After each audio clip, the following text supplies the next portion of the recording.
L'Agence internationale de l'énergie atomique reconnaît la Palestine en tant qu'État. C'est ce qu'indiquerait un document signé ce mardi par le directeur général de l'AIEA, Youkia Amano, et le représentant de l'autorité palestinienne à Vienne, Salah Abdul Shafi.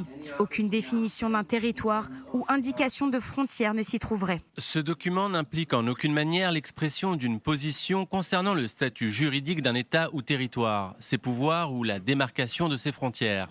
Un moyen donc, selon l'Agence internationale, de contrôler les matières radioactives et nucléaires dont dispose l'autorité palestinienne.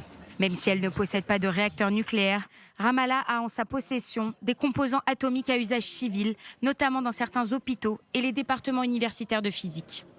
Sans surprise, la signature de ce document a déclenché la colère du gouvernement israélien. Israël ne reconnaît pas les tentatives de l'autorité palestinienne de rejoindre en tant qu'État des organisations et des institutions internationales. Israël considère cela comme une violation des accords internationaux.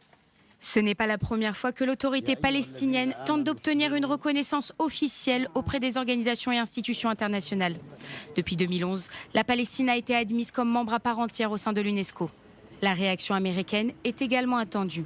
En raison d'une loi des années 90, il est interdit aux États-Unis de financer toute organisation des Nations Unies qui donne la pleine appartenance à un groupe qui n'a pas les attributs internationalement reconnus d'un État.